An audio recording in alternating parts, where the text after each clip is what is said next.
പരിശുദ്ധ പരമ ദിവ്യകാരുണ്യത്തിന് എന്നേരവും ആരാധനയും സ്തുതിയും പുകഴ്ചയും ഉണ്ടായിരിക്കട്ടെ. പരിശുദ്ധ പരമ ദിവ്യകാരുണ്യത്തിന് എന്നേരവും ആരാധനയും സ്തുതിയും പുകഴ്ചയും ഉണ്ടായിരിക്കട്ടെ. പരിശുദ്ധ പരമ ദിവ്യകാരുണ്യത്തിന് എന്നേരവും ആരാധനയും സ്തുതിയും പുകഴ്ചയും ഉണ്ടായിരിക്കട്ടെ. സന്തോഷത്തിൻ്റെ ഒരു ഞായറാഴ്ചയ്ക്ക് ശേഷം നമ്മൾ വീണ്ടും വലിയ നിലവിളിയോടുകൂടെയുള്ള പ്രാർത്ഥനയിലേക്ക് പ്രവേശിക്കുകയാണ്. പ്രതിവചന സങ്കീർത്തനത്തിൽ നമ്മൾ വായിക്കും 25-ാമത്തെ സങ്കീർത്തനമാണ്. കർത്താവെ, അങ്ങയുടെ പാതകൾ എന്നെ പഠിപ്പിക്കണമേ. കർത്താവെ, അങ്ങയുടെ പാത ഞങ്ങൾക്ക് അങ്ങയുടെ അടുത്തേക്ക് എത്തിച്ചേരണം. ഈ ഒരു യാത്ര പുൽക്കൂട്ടിലേക്കുള്ള ക്രിസ്തുവിലേക്കുള്ള യാത്രയാണ്. കാരണം 1-ാമത്തെ വായനയുടെ അവസാനത്തിൽ നമ്മൾ വായിക്കുന്നുണ്ട്, യാക്കോബിൽ നിന്ന് ഒരു നക്ഷത്രം ഉദിക്കും, ഇസ്രായേലിൽ നിന്നൊരു ചെങ്കോൽ ഉയരും. ഇനി നമ്മുടെ രക്ഷ, നമ്മുടെ പ്രതീക്ഷ അവനിൽ മാത്രമാണ്. അവനിൽ ചെന്നെത്താൻ വേണ്ടിയിട്ടുള്ള യാത്രയാണ് നമ്മൾ ആരംഭിച്ചിരിക്കുന്നത്. അതാണ് പ്രാർത്ഥിക്കണേ, കർത്താവെ അങ്ങയുടെ പാതകൾ എന്നെ പഠിപ്പിക്കണേ. ഇങ്ങനത്തെ ഒരു പ്രാർത്ഥനയുടെ ആവശ്യമുണ്ടോ എന്ന് നമ്മൾ ചിന്തിക്കുമ്പോഴാണ് സുവിശേഷം നമ്മുടെ മുന്നിൽ വരണത്. സുവിശേഷം മുന്നിൽ വരുന്നത് കർത്താവിനോട് ആരാണെന്ന് മനസ്സിലാക്കാതെ, അവൻ ആരാണെന്ന് മനസ്സിലാക്കാതെ ഫരിസേയ പ്രമാണികള്, യഹൂദര് അവനോട് ചോദിക്കുന്നുണ്ട്. പ്രധാന പുരോഹിതനും ജനപ്രമാണികളും അവനെ ചോദ്യം ചെയ്യുന്നുണ്ട്. എന്തധികാരത്താലാണ് നീ ഇതൊക്കെ ചെയ്യുന്നത്? നിനക്ക് ഈ അധികാരം നൽകിയത് ആരാണ്? മറ്റേ പഴയ നിയമത്തിലെ 1-ാമത്തെ വായനയുടെ അവസാനത്തെ വചനം ഒന്ന് നോക്കണം. യാക്കോബിൽ നിന്നൊരു നക്ഷത്രം ഉദിക്കും, ഇസ്രായേലിൽ നിന്ന് ഒരു ചെങ്കോൽ ഉയരും. ഇത് പ്രവചനത്തിൻ്റെ പൂർത്തീകരണമായിട്ടുള്ള അധികാരവുമായി വന്നിട്ടുള്ള ക്രിസ്തുവാണെന്ന്, വരാനിരിക്കുന്നവനാണെന്ന് ഇവർ പ്രതീക്ഷിച്ചു വരുന്നവരാണെന്ന് മനസ്സിലാവാത്തത് കൊണ്ടാണ് ഇവൻ്റെ അധികാരത്തെ ഇവർ ചോദ്യം ചെയ്യണത്. അതുകൊണ്ടാണ് നമ്മൾ പ്രാർത്ഥിക്കുന്നത്, നിലവിളിയോട് തന്നെ പ്രാർത്ഥിക്കണമെന്ന് പറഞ്ഞത്. കർത്താവെ, അങ്ങയുടെ പാതകൾ എന്നെ പഠിപ്പിക്കണേ. ഈശോയെ, നിന്നിലേക്ക് എത്തിച്ചേരാനായിട്ടുള്ള വഴി ഞങ്ങൾക്ക് കാണിച്ചു തരണമേ. ഇങ്ങനെ ഞങ്ങൾ തെറ്റിപ്പോവാതിരിക്കട്ടെ. നിന്നെ കണ്ടുമുട്ടാനായിട്ടുള്ള കൃപ തരണമേ എന്നുള്ള പ്രാർത്ഥന. അത് ഏത് വഴി പോയാൽ, മറ്റേ 4 രാജാക്കന്മാരുടെ കഥയൊക്കെ നമുക്കറിയാലോ. 3 രാജാക്കന്മാരെ കുറിച്ച് മിക്കവാറും കേട്ടിട്ടുണ്ട്. 4-ാമത്തെ രാജാവും കൂടി ഉണ്ടായിരുന്നു. അയാൾക്ക് വഴിതെറ്റിപ്പോയി. മറ്റ് മനുഷ്യരെ സഹായിക്കാൻ നിന്നപ്പോൾ അയാൾക്ക് വഴിതെറ്റിപ്പോയി എന്നാണ് പറയുന്നത്. എന്നാൽ തെറ്റിപ്പോയ വഴികൾ പിന്നെ കർത്താവ് അവനിലേക്ക് തന്നെ തിരിച്ചു കൊണ്ടുവരുന്നത് നമ്മൾ കാണും.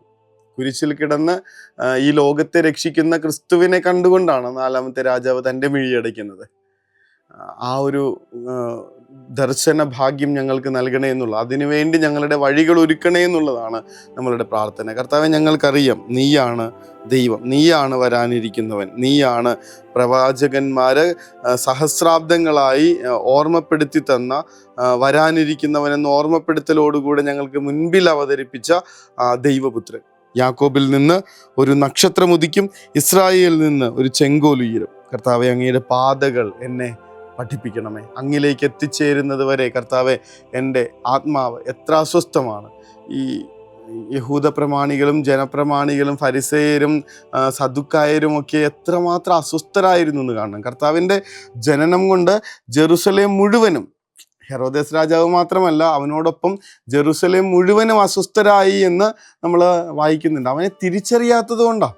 കർത്താവിനെ തിരിച്ചറിയാത്തിടത്തോളം കാലം ഉള്ളിലിങ്ങനെ അസ്വസ്ഥതയാണ്. കർത്താവെ, നിന്നിലെത്തിച്ചേരുന്നത് വരെ എൻ്റെ ആത്മാവ് എത്ര അസ്വസ്ഥമായിരിക്കുന്നു. എൻ്റെ ആത്മാവ് ദാഹിക്കുന്നു, അങ്ങേക്കായി ദാഹിക്കുന്നു. കർത്താവെ, ആ തമ്പുരാനെ തിരിച്ചറിയാനായിട്ടുള്ള, അവൻ്റെ അധികാരത്തിന് കീഴിൽ എൻ്റെ ജീവിതത്തെ പരിപൂർണമായി അർപ്പിക്കാനായിട്ട് ആ ഒരു സർവ്വലോക രാജാവിനെ തിരിച്ചറിയാനുള്ള, എനിക്കായി പിറന്ന ദൈവപുത്രനെ തിരിച്ചറിയാനുള്ള തെളിച്ചം നൽകണമേ എന്ന്, അങ്ങയിലേക്ക് ഞങ്ങൾക്ക് വഴി പ്രകാശം നൽകണമേ എന്ന് വലിയ ആഗ്രഹത്തോടുകൂടെ പ്രാർത്ഥിച്ചുകൊണ്ട്, ഒരിക്കലും അവിടുത്തെ തിരിച്ചറിയാതെ കാലങ്ങൾ കാത്തിരുന്നിട്ടും അവിടുത്തെ തിരിച്ചറിയാതെ അന്ധരായി പോയ ഫരിസേയരെ കണക്ക് യഹൂദജനത്തെ പോലെ ആകാതെ കർത്താവെ, അങ്ങയെ കാണാനുള്ള, അങ്ങയെ തിരിച്ചറിയാനുള്ള, അങ്ങയിലേക്ക് ജീവിതം സമർപ്പിക്കാനുള്ള, അങ്ങയുടെ അധികാരത്തിന് കീഴിൽ സന്തോഷത്തോടെ ജീവിക്കാനുള്ള കൃപ തരണമേ എന്ന പ്രാർത്ഥനയോടുകൂടെ കർത്താവെ, ഞങ്ങളെ അങ്ങയുടെ പാതകൾ പഠിപ്പിക്കണമേ എന്ന വലിയ അപേക്ഷയോടുകൂടെ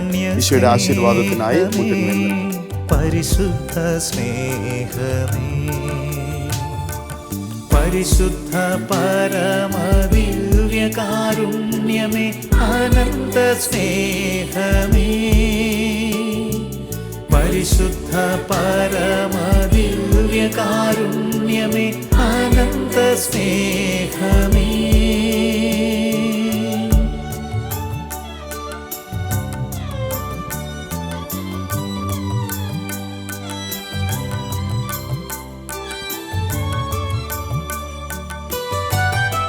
പരിശുദ്ധ പരമ ദിവ്യകാരുണ്യത്തിന് എന്നേരവും ആരാധനയും സ്തുതിയും പുകഴ്ചയും ഉണ്ടായിരിക്കട്ടെ. പരിശുദ്ധ പരമ ദിവ്യകാരുണ്യത്തിന് എന്നേരവും ആരാധനയും സ്തുതിയും പുകഴ്ചയും ഉണ്ടായിരിക്കട്ടെ. പരിശുദ്ധ പരമ ദിവ്യകാരുണ്യത്തിന് എന്നേരവും ആരാധനയും സ്തുതിയും പുകഴ്ചയും ഉണ്ടായിരിക്കട്ടെ. കർത്താവെ, അങ്ങയെ ദർശിക്കാൻ ഭാഗ്യം ലഭിച്ചവരെ ഓർക്കുന്നുണ്ട്. അങ്ങാണല്ലോ അവർക്ക് വഴികാട്ടിയായത്. രാജാക്കന്മാർക്ക് നക്ഷത്രത്തെ ഉദിപ്പിച്ചു കൊടുത്തതും ഇടയന്മാർക്ക് മാലാഖമാരുടെ വഴികാട്ടുന്ന വാക്കുകൾ കേൾപ്പിച്ചതും അവിടെ നിന്നാണെന്ന് ഞങ്ങൾക്കറിയാം. അങ്ങ് തന്നെ ഇനിയുള്ള ദിവസങ്ങളിൽ ഞങ്ങൾക്ക് പുൽക്കൂട്ടിലേക്ക് വഴികാട്ടണമേ എന്ന വലിയ പ്രാർത്ഥനയോടെ അവനെ കണ്ടുമുട്ടുന്ന ആ ഒരു മനോഹര നിമിഷത്തെ സ്വപ്നം കണ്ടുകൊണ്ട് നമുക്ക് ഉറക്കത്തിലേക്ക് പോകാം. ഈശോ അനുഗ്രഹിക്കട്ടെ. കരുണതൻ കയർ പിടിച്ച് നയിച്ചിടും സ്നേഹമേ, ദിവ്യകാരുണ്യ സ്നേഹമേ, പരിശുദ്ധ സ്നേഹമേ, പരിശുദ്ധ പരമദിവ്യകാരുണ്യമേ, അനന്ത സ്നേഹമേ, പരിശുദ്ധ പരമദിവ്യകാരുണ്യമേ, അനന്ത സ്നേഹമേ.